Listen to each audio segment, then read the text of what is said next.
Hey everyone, welcome to Nothing But Lions, where we talk about absolutely nothing besides Detroit Lions football. This is my second video, and I wanted to try something a little bit more candid, completely unscripted. We're just going to go ahead and make a Lions offseason needs tier list because, man, we have some holes right now. And I'm really curious to see how Brad Holmes and company are going to go ahead and fill those holes. So we're going to go ahead and rank all of these positions here into tiers based on how badly we need an upgrade to that position. So the top tier here is the please help tier. This is the absolute worst case scenario, glaring hole tier. Then we have significant need. We have an upgrade would be great. We have could use some more depth. And then we have the all good, we are chillin' tier. So the first position I want to talk about is running back. I'm going to put this in the could use some more depth tier. So yesterday the Lions signed Isaiah Pacheco to I think $1.8 million for 1 year. Super cheap. He's a pretty good runner. He's had a rough year the last 2 years. The 2 years before that were actually really great with the Chiefs. And yes, this is a downgrade from David Montgomery. But I'm not freaking out about the running back position because I think the Lions are ready to fully commit into Jahmyr Gibbs being the star of the show. No more two-headed monster, no more Sonic and Knuckles, no more 1A, 1B. This is Jahmyr Gibbs' time to shine. Think about the way the Niners have used Christian McCaffrey for years. He's literally been the focal point of their offense, and we saw Jahmyr Gibbs can be that. He had games, think of the Giants game last year, where this team would have been absolutely nothing that game without Jahmyr Gibbs just bringing explosive run after explosive run. So I think they're going to commit to that this year. That's why I don't have this in a more dire need tier, because I think they're happy to roll with Jahmyr Gibbs for him to be the one guy and then to give Pacheco maybe 5, maximum 10 touches a game. I'm really not sure if they need more than that because they have a star running back, a top 3 talent at the position.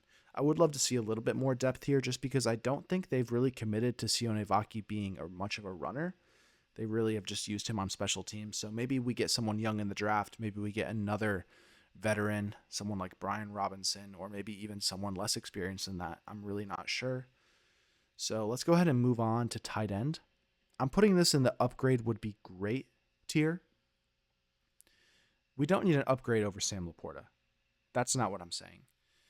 But behind him, it's pretty questionable, and even his position is questionable, not because of the player he is, but because of his health.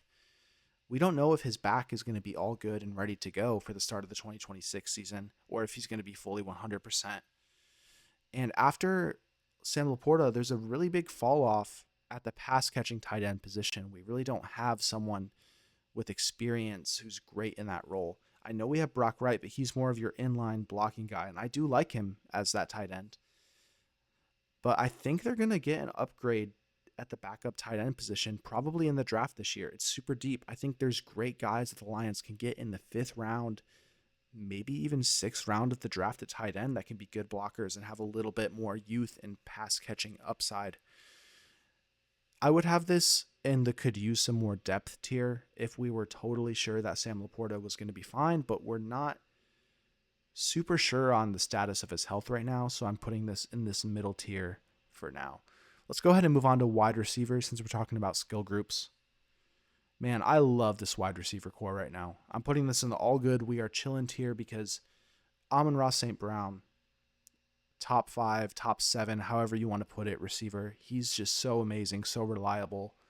Misses maybe 1 game a year, it feels like. And then we have Jameson Williams, who's ascending. He's not just a deep threat anymore. He's running more routes. He's getting open. He was top 15 in receiving yards this year, I believe. Man, he's killing it. He is absolutely killing it. And then we have Isaac TeSlaa, who we traded all those 3rd-round draft picks for, which, man, he had some great moments at the end of last season. Catching touchdown after touchdown after touchdown, first downs, really difficult catches when needed. He didn't have a ton of volume, but that's because all those top 2 guys do so much. Behind them, it's a little thin. We have Dominic Lovett, who's kind of going to be the Khalif Raymond replacement, in my opinion. Which, Khalif Raymond, RIP, he went to the Bears. That's really sad to see, but hopefully he has a good career there because, man, he is an awesome dude. But at the same time, it's the Bears, and you know how we feel about the Bears, so let's go ahead and move on from that. Next, I want to talk about quarterback. I'm putting quarterback and could use some more depth. In terms of starting, we have Jared Goff. The starting quarterback position is fine. He's our franchise quarterback. We have him for a few more years at the very least, and I don't really think there's more to talk about there. If you're not a Jared Goff guy, that's a discussion for another video, but I do want to talk about the fact that we don't really have any youth in this position. We're not developing anyone. Because behind Jared Goff, we now have Teddy Bridgewater, which I think is actually pretty exciting to have him back. He's a great mentor, tons of experience as a backup. But behind that, we don't have a young quarterback that we're developing at all. So I'm kind of hoping that we find someone in the draft or maybe take a chance on one of these younger players that are out there and start to develop them, because this coaching staff has done a great job with Jared Goff. Could they do a great job with a young quarterback? I know they did not with Hendon Hooker. That ship has sailed. That experience was not great. But hopefully we can get just a little bit more depth. That's why I'm not putting in the all good tier. We're all good in terms of starter, obviously, but would love to see some youth at that position. Next, let's talk about safety. So this is going to be my first significant need tier. Man, in terms of the two guys we have, I mean, these are top 5, top 8 talents at the safety position when they're healthy.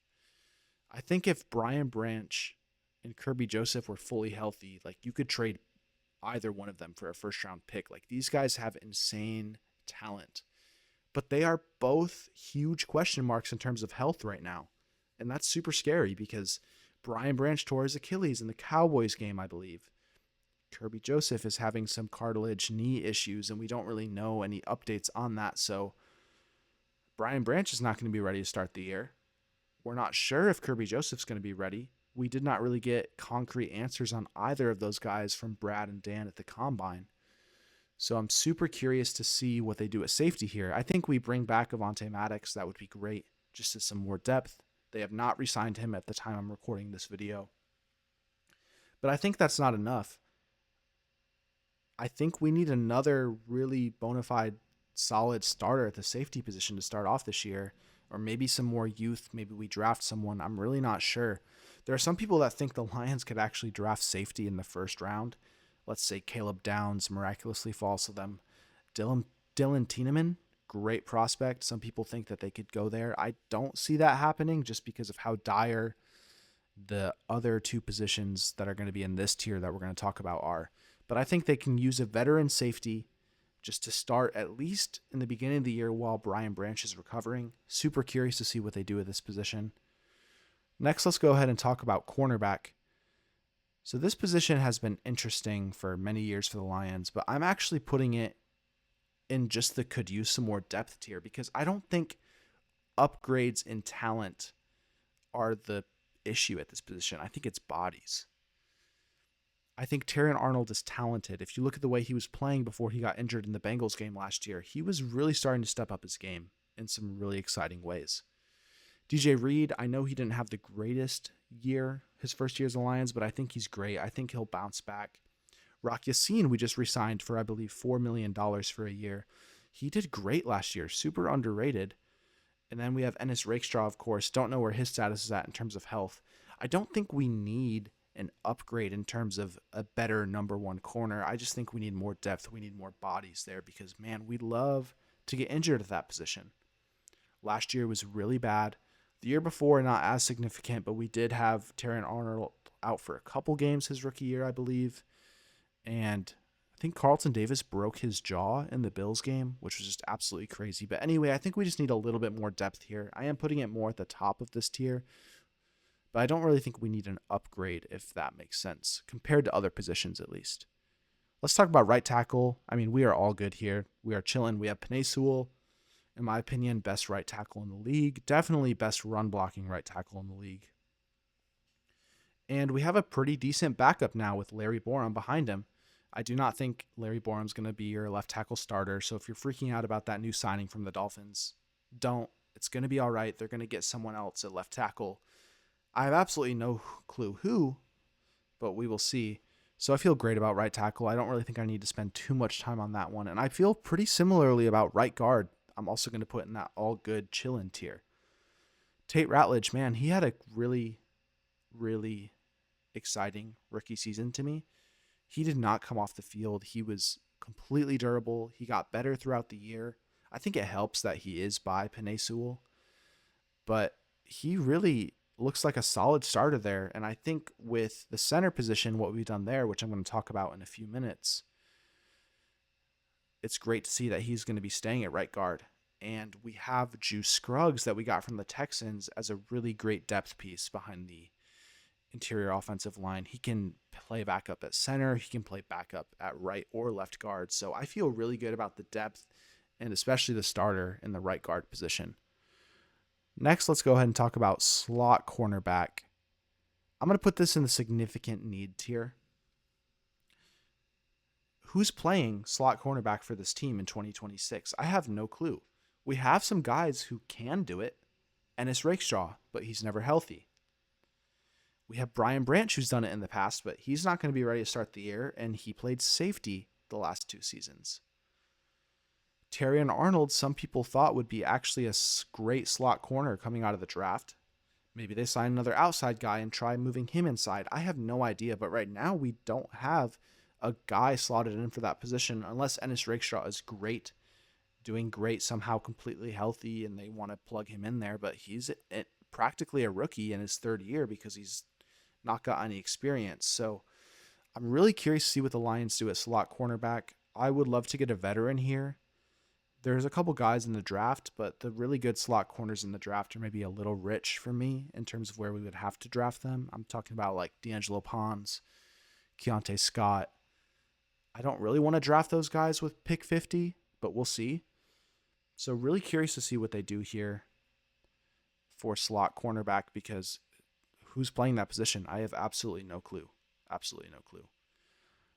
Next, let's talk about linebacker. I'm putting this in the upgrade would be great tier.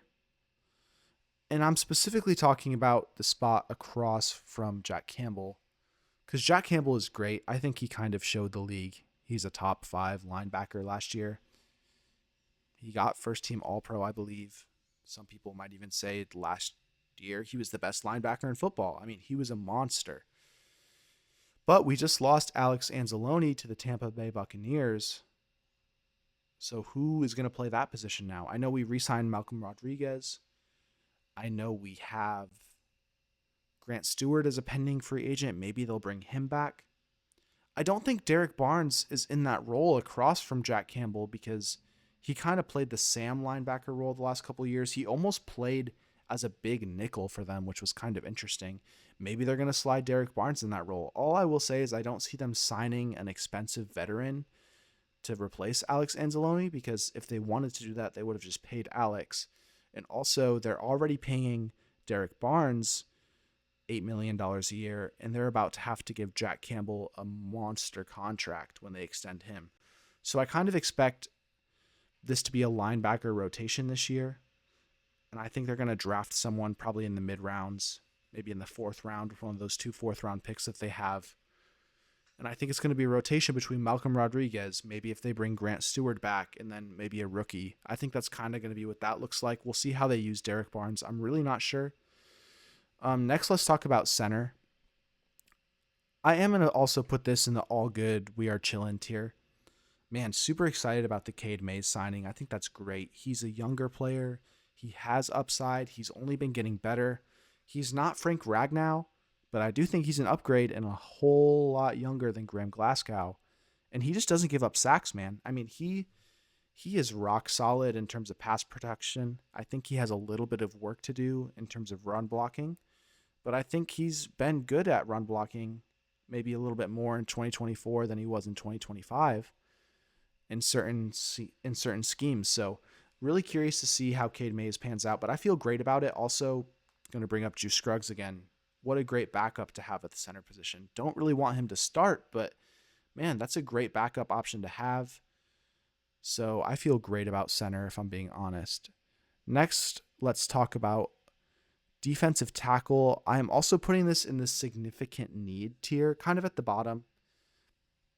I almost put it in the upgrade would be great tier. So pretty much right now we have Tyleik Williams, 1st round pick from last year. We have Aleem McNeil, who was not amazing last year compared to what he had been just coming off the ACL injury. I think he suffered that ACL injury in the same game as Carlton Davis broke his jaw in 2024 against the Bills. Man, that was a rough day for Lions fans. He was not as good last year. I hope he'll get back to form. But as of now, the Lions have lost Roy Lopez. He went back to the Cardinals. He was actually great for us last year. And we have not re-signed DJ Reader at this time. So I'm kind of wondering who's going to be our nose tackle, who's really going to get this run defense back to where it was a couple years ago. Man, this run defense was crazy in 2023. I don't know if you guys remember, but it was awesome.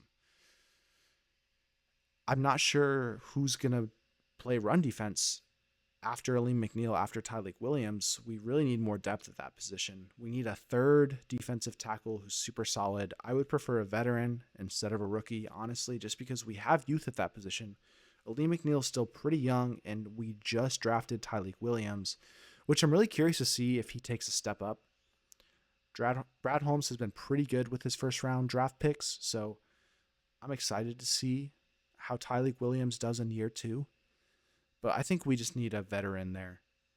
Maybe Jonathan Allen that the Vikings just released. I don't know what other options are out there right now because people are getting signed left and right. And the free agency class for defensive tackle was not great. So maybe they just re-signed DJ Reader, and that makes me feel honestly pretty good about this position. But as of right now, that has not happened. So a third defensive tackle is a significant need, in my opinion. Next, let's talk about left tackle. This is our first please help. Man, Taylor Decker is gone. That is really sad to see. And because of that, I have absolutely no idea who's playing left tackle for this team because Larry Borom, that we just signed from the Dolphins for not a huge contract, is not going to be your starting left tackle this year.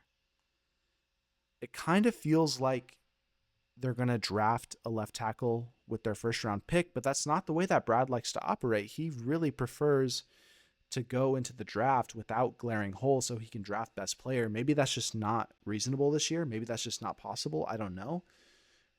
I'm really curious to see who they try and slide in as a veteran at left tackle before the draft because I just really cannot see Brad going in with that huge of a hole as it is right now. But I also don't think they're going to give out a huge contract to someone like Rasheed Walker, the free agent from the Packers, because why would you hand out a huge contract if you feel like you need to draft a guy and get more youth and get cheaper?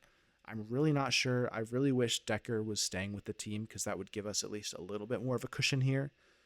But man, this is really interesting. I have no idea how they're going to fill this hole, but we will see. Next, let's talk about left guard. I am putting this in the upgrade would be great tier. Christian Mahogany is an interesting one. He was not fully healthy last year, and he had some really, really bad losses in pass protection. I mean, he was getting Jared Goff killed some games. I would love Christian Mahogany to be my backup guard. I would feel great about that. And I don't think it's the worst thing in the world if he's the starter, but I would love to see an upgrade there. I just think everyone would feel better with a veteran presence there. But also, Christian Mahogany's cheap. He has upside, so I can see why they want to develop him. I have no idea what they're going to go ahead and do at this position, so super curious there. Last but not least, we have defensive end, edge rusher, whatever you want to call it. This is absolutely in the please help tier. And I've not been the type of guy like a lot of Lions fans who have been screaming about this position for years. But as it stands right now, you have 2 defensive ends on the roster. You have Aiden Hutchinson, who's a star. He's amazing. And then you have Ahmed Hassanin, the 6th round pick from last year's draft. And then no one else because the Lions just released Josh Pascal. So who is playing defensive end 2, defensive end 3 for this team? I have no idea. I am kind of excited that it doesn't seem that they're running it back with Josh Pascal or Marcus Davenport or Tyler Lacey, Tyrus Wheat, these guys that they had last year. It seems like they're going to get some new blood, which I'm really excited to see. I kind of expect them to sign one of 2 veterans. First is Cam Jordan. I think he'd be a great fit. Obviously, Dan Campbell is with him with the Saints, and he's just been super solid for over a decade now, I believe. And then I think another veteran option would be AJ Epinesa from the Bills, free agent. He's a great run defender. The Lions love that kind of guy. He's pretty young, and he would not be super expensive. But even after that, it's like, man, I think we need a defensive end in the second round. I feel like it's going to be tackle first round, defensive end in the second round. Obviously, not completely sure. But super curious to see what they do at this position because right now there's literally no one there. Left tackle and defensive end, whew, we got some work to do. At the same time, I'm super excited, super optimistic. Maybe that's copium, I don't know. But this is how I would rank all of the Lions offseason needs currently. Please let me know if you disagree. I think these are all hot topics, so I'm sure a lot of you will disagree with me about certain positions. Would love to see what you think. Would love any ideas for future videos. This is just my second video, just testing the waters with this channel. It's been super fun so far, so really appreciate all of your time and have a great one.